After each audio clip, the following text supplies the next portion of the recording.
नमस्कार साथियों, एक बार पुनः आपका स्वागत है विचारों की दुनिया में। इस सदी के महान दार्शनिक ओशो ने जो विचार अपने प्रवचनों के माध्यम से उस समय के जिज्ञासु जनों को उपलब्ध कराए थे, उन्हीं विचारों को लेकर के इस चैनल के माध्यम से हम आप तक पहुंचाने का प्रयास कर रहे हैं। ओशो की दुनिया, ओशो की कहानियाँ, ओशो के विचार। साथियों, जैसा कि आप पूर्व के वीडियो में सुन ही चुके हैं कि हम ओशो के विचारों को जिंदा रखना चाहते हैं। हम ओशो की उस परंपरा को आगे बढ़ाना चाहते हैं। इसमें आप भी अपना योगदान दे सकते हैं। चैनल को सब्सक्राइब करके चैनल को और वीडियो को शेयर कर और अपनी लाइक कमेंट्स के द्वारा हमारा बल बढ़ा सकते हैं।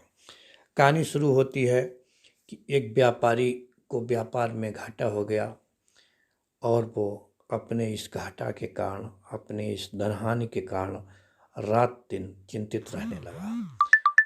व्यापारी और उसकी पत्नी और छोटे छोटे बच्चे, छोटा परिवार था, लेकिन जब घर का मुखिया ही परेशान होता है तो अन्य लोग स्वतः ही परेशान हो जाते हैं। व्यापारी की पत्नी ने देखा कि उसका पति रात दिन परेशान है, तो उसने विचार किया क्यों न इनसे बात की जाए, इनसे पूछा जाए कि आखिर क्या हुआ। व्यापारी ने अपनी सारी घटना, अपनी सारी बात पत्नी को अभी तक नहीं बताई थी कि उसे व्यापार में घाटा हुआ है, और घाटा हुआ है तो कितना घाटा हुआ है। जब व्यापारी की पत्नी ने जिद की तो पत्नी की जिद देख करके पति को सारी बात बतानी पड़ी। पत्नी ने रात्रि में विचार किया कि आखिर इस तरह से व्यापार तो चला ही गया, ये व्यक्ति भी हाथ से चला जाएगा, हमारा पति भी हाथ से चला जाएगा। इसके लिए मुझे कुछ सोचना होगा। और सोचने के क्रम में हम सभी वही करते हैं, जो करते हैं वही उसने भी किया। उसने के जाइए एक ज्ञानी, एक सन्यासी पड़ोस में रहता था, कुछ दूर पर ही उसका आश्रम था। उस सन्यासी के पास भेजा और सन्यासी ने उससे पूछा कि आखिर ये बताइए आप इतने परेशान क्यों हैं। व्यापारी ने अपनी सारी कहानी बता दी कि इस तरह से मुझे घाटा हो गया और उस घाटा के कारण मैं परेशान रहता हूँ। परेशान मेरे होने से मेरा परिवार परेशान हो जाता है। कोई बात नहीं, सन्यासी बोला, आप इतने परेशान न हो। व्यापार, घाटा, परिवार, इसको भूल जाइए। थोड़ी देर के लिए मेरे साथ रहिए, मेरी दुनिया में प्रवेश कीजिए, मेरे आश्रम में रहिए। आप यहाँ पर थोड़ा समय मुझे दे दो। आपने अपने व्यापार को बरसों दिए होंगे, आपने अपने जीवन को बरसों दिए होंगे, आपने अपने परिवार को बरसों दिए होंगे। मैं आपसे कुछ मिनट, कुछ घंटे, कुछ समय मांग रहा हूँ। आप मेरे साथ स्थिर हो जाइए, फिर हम आपसे वही बात करेंगे। पहले इन सारी चीज़ों को निकाल के फेंकिए, आओ मेरे साथ। और सन्यासी उसे अपने बगीचे में टहलाने ले गया, उसके साथ साथ टहलने लगा। सन्यासी का मत था कि यदि मैं डायरेक्ट कुछ कहूँगा, अचानक ही उसे उत्तर दे दूँगा, तो ये मेरे उत्तर को लेकर के अभी तक घाटे को धो रहा है, फिर ये मेरे उत्तर को ढोएगा और इसे अंदर से कोई जवाब नहीं मिलेगा, क्योंकि मैं चाहता हूँ इसका जवाब ये खुद ही दे। दुनिया के जितने प्रश्न हैं, अगर समस्याएं हमारी हैं तो समाधान हमें ही तलाशने करने पड़ेंगे, और कोई हमें तलाश के नहीं देगा। घूमते घूमते सन्यासी ने पूछा कि आपकी नज़र में इस नगर का सबसे संपन्न व्यक्ति कौन है, सबसे धनी व्यक्ति कौन है, सबसे प्रतिष्ठित व्यक्ति कौन है। व्यापारी ने शक चाहते हुए एक दो नाम लेने चाहे। सन्यासी ने कहा, न सचाओ, न घबराओ, मैं आपके ज्ञान की परीक्षा नहीं ले रहा हूँ।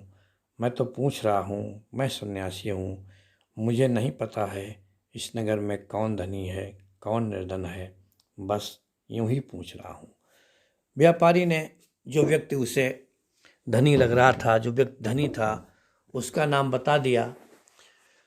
सन्यासी ने अपनी बात को आगे बढ़ाते हुए कहा, ठीक है, मान लीजिए उस व्यक्ति से क्या क्या छीना जा सकता है। यदि कोई चोर, कोई राजा, कोई लुटेरा, कोई डकैत या कोई उसका परिवारी या कोई उसका शत्रु, उससे क्या क्या छीन सकता है। सन्यासी ने धीरे धीरे उससे पूछा।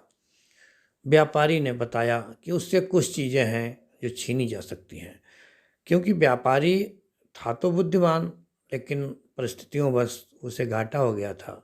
घाटा सबको हो सकता है, ये जीवन है, ये सीधा नहीं चलता है, इसकी भूमि बहुत पथरीली है।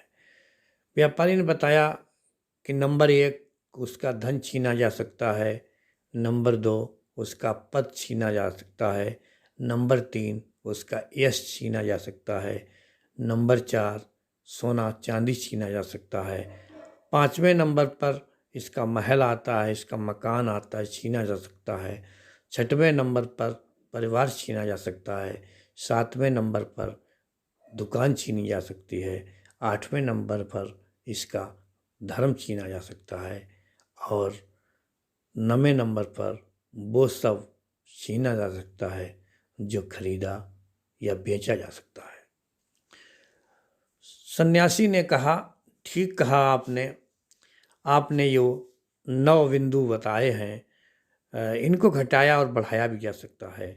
अगर मैं एक ही शब्द में कहूँ, एक ही वाक्य में कहूँ, तो जो आपने बताई हैं, जो वस्तुएं आपने बताई हैं, जो विचार आपने बताए हैं, बहुत ही सुंदर हैं, लेकिन मैं चाह रहा हूँ इससे आगे की भी बात की जाए।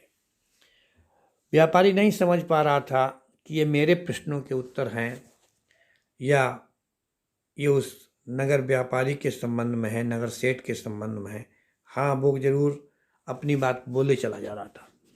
सन्यासी ने कहा, देखिए जीवन का एक ही सूत्र है, जो खरीदा जा सकता है, जो बेचा जा सकता है, वह एक सौदा है, वो एक सामग्री है और उस सामग्री को बदलते हुए देर नहीं लगती। उस सामग्री के लिए अफसोस नहीं करना चाहिए। हाँ, जीवन में अनमोल क्या है, जो इस खरीद फरोख्त के बाद बचता है, वो अनमोल है। जिसे कोई किसी भी प्रकार से दूर कर सकता है तो वो हमसे दूर हो सकता है। उसका शर्त है, उसका नियम यही है कि वो हमसे दूर हो सकता है, और जो हमसे दूर हो सकता है वो हमारा नहीं हो सकता है। उसे हमने इकट्ठा किया है, और जो इकट्ठा करने की वस्तुएं हैं वो दूर भी हो सकती हैं। तो इस खरीद फरोख्त के बाद जो बचता है वो अनमोल है, वही हमारा धन है। सन्यासी आगे कहता है कि मान लीजिए जो आपने धन की चर्चा की है, आपने पद की चर्चा की है, आपने यश की चर्चा की है, आपने सोने चांदी की चर्चा की है, आपने मकान की चर्चा की है, आपने परिवार की चर्चा की है, दुकान की चर्चा की है, धर्म की चर्चा की है। तो मैं आपसे अब जानना चाहता हूँ कि आप ये मानते हैं कि ये सारा का सारा छीना जा सकता है, ये सारा का सारा नष्ट हो सकता है, ये सारा का सारा आज उसका है तो कल उसका हो सकता है। फिर आप बताइए, यदि उस नगर सेठ के पास में उसे ऐसा विकल्प दिया जाए कि मुझे ये सब नहीं चाहिए, मुझे एक चीज़ चाहिए, और वो चीज़ है आपकी जान। या तो मुझे ये सब दे दो या फिर मुझे अपनी जान दे दो। तो बताइए आप, वो नगर सेठ क्या चुनेगा? व्यापारी ने बहुत ही विचार किया। उसने कहा, धन को तो नगर सेठ ने कमाया है, पद को तो नगर सेठ ने कमाया है, यश को तो नगर सेठ ने कमाया है, सोने चांदी को नगर सेठ ने कमाया है, मकान तो नगर सेठ ने बनवाया है, परिवार नगर सेठ के होने के कारण ही है, दुकान भी तभी है जब नगर सेठ है, धर्म भी जभी है जब वो व्यक्ति है, जो भी उसने खरीदा है वो सब उसकी वजह से है। तो मुझे तो अनुमान है यदि नगर सेठ एक समझदार व्यक्ति होगा, वो धनी व्यक्ति एक समझदार होगा, तो वो कहेगा कि मैं ये सब कुछ छोड़ने को तैयार हूँ, सिर्फ अपनी जान चाहता हूँ। अपनी जान अगर मैं बचा रहा तो मैं ये सब पुनः इकट्ठा कर लूँगा। सन्यासी ने कहा, आप बातें तो ज्ञानी वाली करते हैं, लेकिन विचार में आपकी और क्या बचता है? इन सबको बचाने के लिए वो व्यक्ति जो चीज़ कुर्बान कर सकता है, वही उसकी असली संपत्ति है। अपना जीवन हम बचाने के लिए क्या क्या नहीं करते हैं, और फिर जीवन बच गया तो ये सारा सब कुछ वापस होता है। सन्यासी बोला, अपना जीवन अपना होता है, उसके बाद में जो हमारे पास है वो सब उसके बाद में शुरू होता है।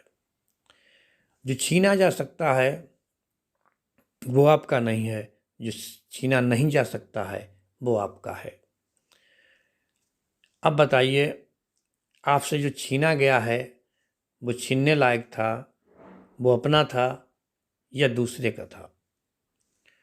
व्यापारी सकचाने लगा और मन ही मन सोचने लगा कि सन्यासी ने मुझे जवाब दे दिया है, अब मुझे आगे कुछ नहीं कहना चाहिए।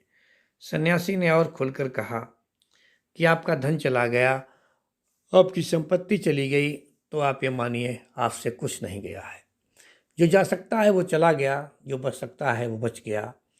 जीवन में असली धन वही है जो सारी खरीद फरोख्त के बाद, जो सारा कुछ छीनने के बाद बचता है। इसलिए आपको निराश नहीं होना चाहिए। व्यापार में घाटा हुआ, कल मुनाफा होगा। आज प्रतिष्ठा चली गई, कल प्रतिष्ठा वापस होगी। पद आज चला गया, कल वापस हो गया। यश अपयश की बातें चलती रहती हैं। सोना चांदी आता ही जाता रहता है। महल बनते हैं, महल बिगड़ते हैं, मकान बनते हैं, कोठी बंगला, ये सब होता रहता है। यहाँ तक कि परिवार भी टूटता है, बिखरता है, कभी एक होता है, कभी दो होते हैं। ये सब चलने वाला है। मूल रूप से जो आप हैं, धर्म भी आपका नहीं है। धर्म भी इतिहास उठा के देखिए, धर्म भी कई बार लोगों ने बदला है, क्योंकि वो धर्म की असली परिभाषा नहीं समझते थे। इसलिए यथाकथित धर्म जो हम आप सब ओढ़े घूमते हैं, ये भी एक परिवर्तनशील है, इसमें भी कुछ नहीं है। तो सब कुछ जब बदलने वाला है, एक चीज़ है सिर्फ जिसको आप आंक सकते हैं, वो स्वयं आप हैं। आपकी बराबरी एक कोई वस्तु नहीं कर सकती। संसार की कोई भी वस्तु व्यक्ति की बराबरी नहीं कर सकती। निराशा को छोड़िए, जाइए फिर से व्यापार में लगिए। यदि आप निराशा को छोड़ देंगे तो एक आशा के साथ जब पुनः शुरू करेंगे तो आपके पास सब कुछ होगा।